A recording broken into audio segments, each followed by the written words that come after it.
श्री राम।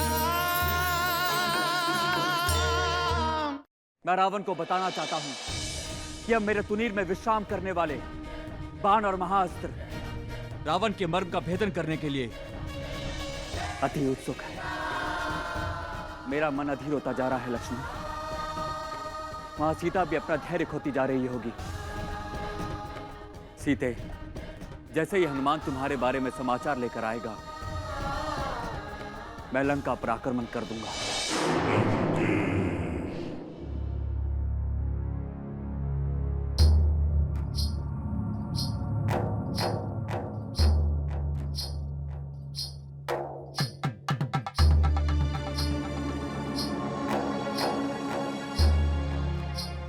सुंदरी, जैसे आए हो वैसे ही लौट जाओ।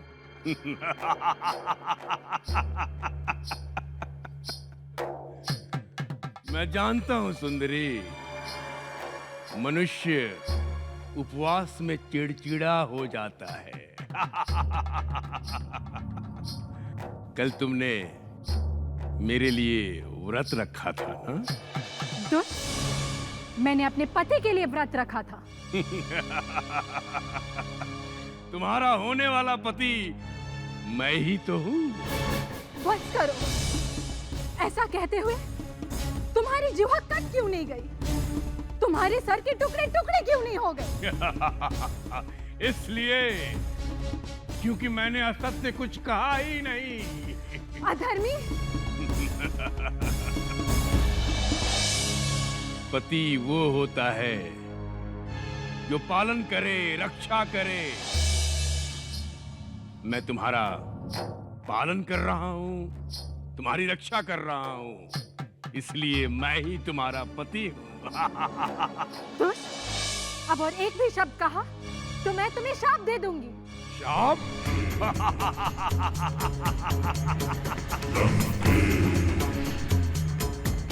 लंकेश और शाप का पुराना संबंध है सीते।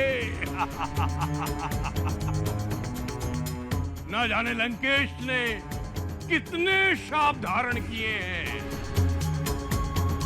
और तुम्हारा शाप लंकेश प्रसन्नता के साथ धारण करेगा, क्योंकि तुम मेरी होने वाली पत्नी हो। दुष्ट, पापी! वो बनवासी राम न तुम्हारा पालन कर सका, न तुम्हारी रक्षा। वो कैसे तुम्हारा पति हो सकता है? मेरे प्रभु रघुनंदन जब लंका आएंगे, तब तुम किसी का पालन अथवा रक्षण करने की अवस्था में नहीं रहोगे रावण। और ना ही तुम अपनी ही 10 सिरों की रक्षा करने की दशा में रहोगे दशानन। वैसे सीते, तुम मेरे लिए कोई व्रत न रखो, क्योंकि लंकेश की ओर मृत्यु भी कनखियों से देखने में भी डरती है।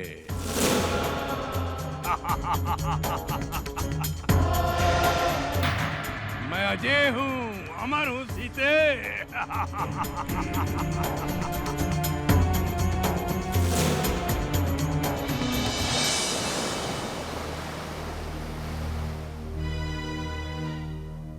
सीता मैया इस महासागर के उस पार हैं।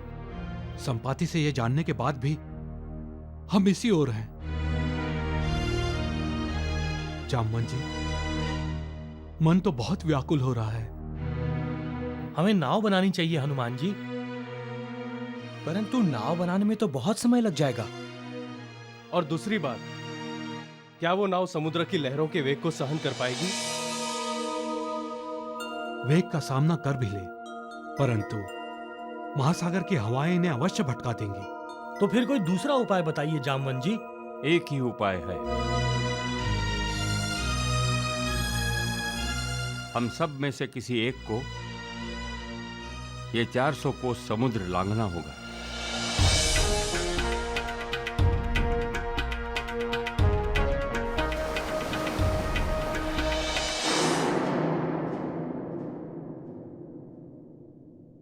सीता, माता त्रिजटा, आज मुझे रावण की बातों से ऐसा लग रहा है जैसे मैं अपवित्र हो गई हूँ। अब मेरा इस लंका में रहना निस्संदेह उचित नहीं है माँ। मैं भयग्रस्त हो रही हूँ। तुम जैसी पतिव्रता स्त्री को किसी का भय नहीं होना चाहिए सीता। तुम्हारा पतिव्रत धर्म और तुम्हारा तेज तो तुम्हें स्पर्श करने वाले को ही भस्म कर सकता है,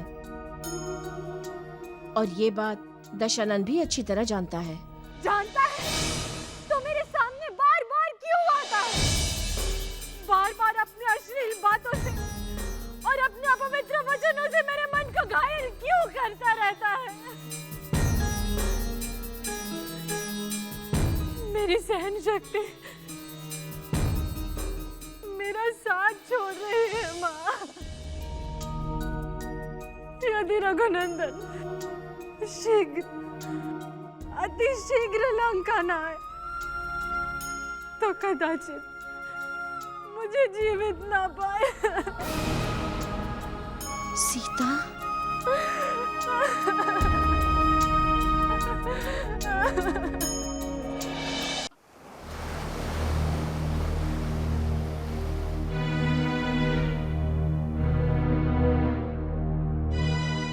अभी तक तो रावण का पता नहीं चल रहा था, लेकिन अब उसका पता चल गया है तो वहां पहुंच नहीं सकते। ये 400 कोस समुद्र कौन लांघेगा? कौन सीता माता का पता चलाएगा? वास्तव में तो मैं तुम सबसे बड़ा हूं। मुझे आप सबकी अगुवाई करनी चाहिए, परंतु वृद्धावस्था के कारण। हमारे होते हुए आप नहीं जाएंगे जामवंत जी, मैं जाऊंगा। 400 कोस लांग तो जाऊंगा,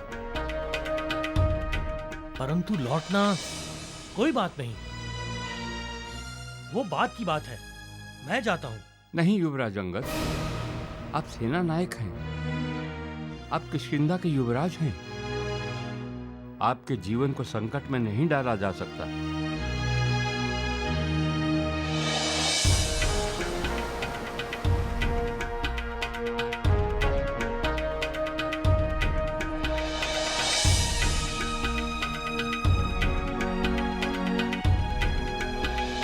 अंजनी कुमार, अकेले खड़े होकर क्या सोच रहे हो?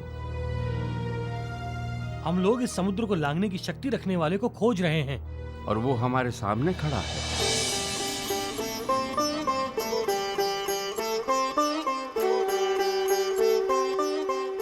मैं जामवंत जी।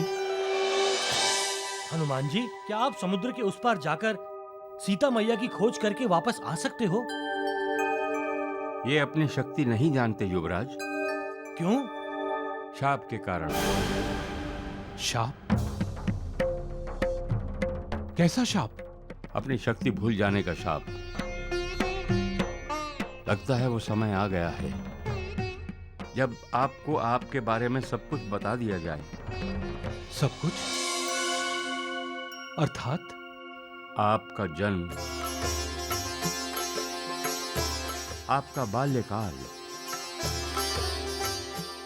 आपके अद्भुत कार्य। बताइए ना जामवंत जी, मैं भी हनुमान जी के बारे में सब कुछ जानना चाहता हूँ। हनुमान के पिता सुमेरु नाम के पर्वत पर राज्य करते थे। उनकी पत्नी का नाम अंजनी था।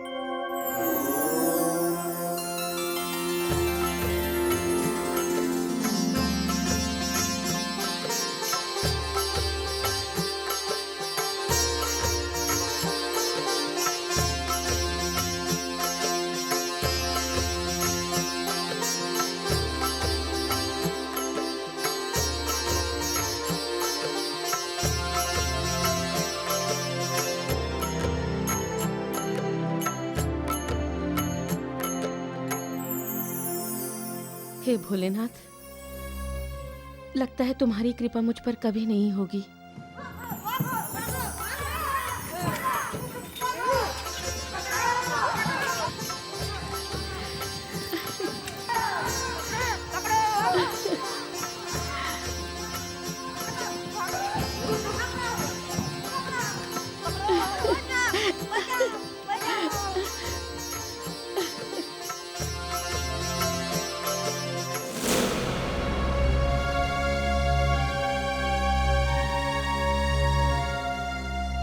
हे भोलेनाथ, वानर राज की रानी होकर भी मैं एक भिखारन हूँ।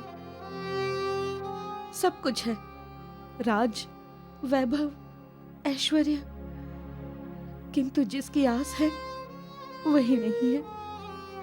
कृपा कीजिए भोलेनाथ, कृपा कीजिए।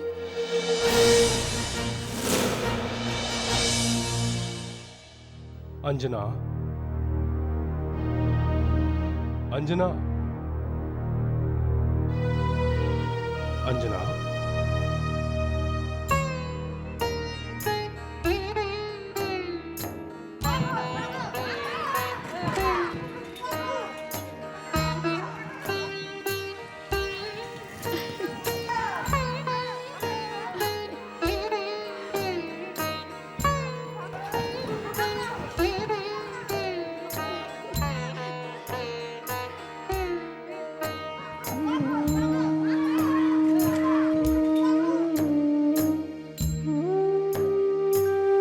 अंजना,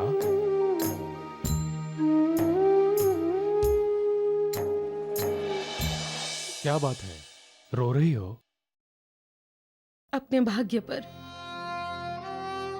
लोगों के बच्चों को देखती हूँ तो निसंतान होने का दुख आंखों में छलक आता है। हमारी कोई संतान नहीं है, मैं मां नहीं बनी। शांत हो जाओ अंजना। कैसे शांत हो जाऊं? जब कोई बच्चा अपनी मां को पुकारता है तो मेरा मन अशांत हो जाता है, क्योंकि मुझे मां कहकर पुकारने वाला कोई नहीं। जब कोई बच्चा जाकर अपनी मां से लिपट जाता है तब मुझे अनुभव होता है कि मैं कितनी दुर्भाग्यशाली हूं, जो बच्चे के प्यार से वंचित रह गई हूं।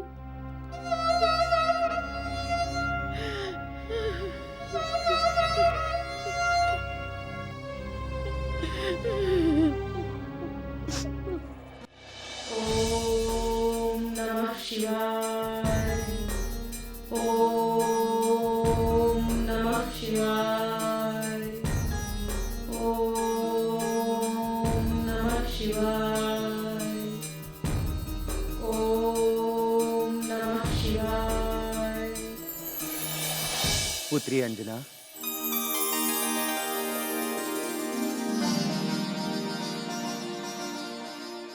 मैं धन्य हुई भोलेनाथ, आपके दर्शन पाकर मैं धन्य हुई। संतान के लिए व्याकुल मत हो। तुम इस सृष्टि के सबसे बलशाली पुत्र की मां बनने वाली हो। अंजना, तुम और केसरी वायुदेव की आराधना करो। वायुदेव द्वारा मैं तुम्हारे पुत्र के रूप में अवतार लूंगा।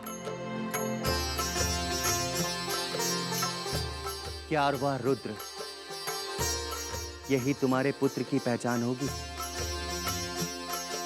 वो वायु के समान बलशाली होगा, त्रिभुवन में कहीं भी जा सकेगा। अंजना, त्रिलोक में उसे पवन पुत्र के नाम से संबोधित किया जाएगा। तुम दुर्भाग्यशाली नहीं हो, तुम्हारा कल्याण हो। भोलेनाथ,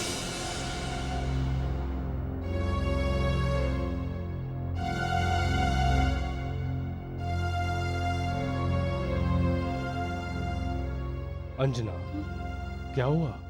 मुझे स्वप्न में भोलेनाथ के दर्शन हुए।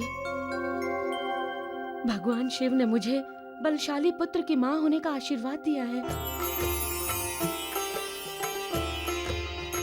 भोलेनाथ की आज्ञा है कि तपस्या करके वायुदेव को प्रसन्न करूं।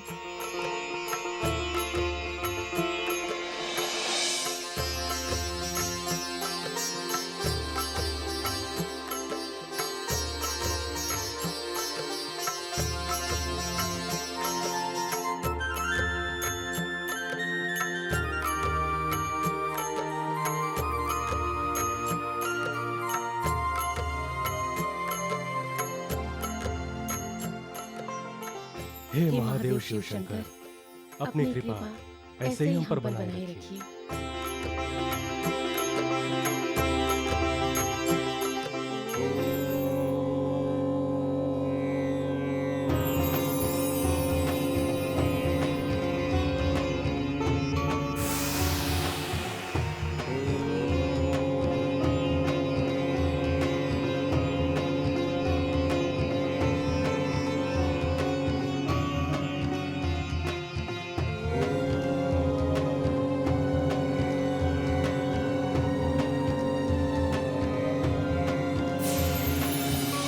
वत्स केसरी।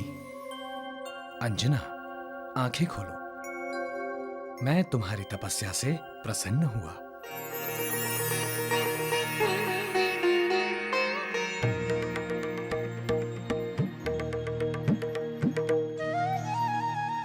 प्रणाम वायुदेव। कल्याणमस्तु। कहो, तुम दोनों क्या पाने के लिए तपस्या कर रहे हो? पुत्र पाना चाहते हैं वायुदेव। ऐसा पुत्र जो आप जैसा बलशाली हो। तथास्तु।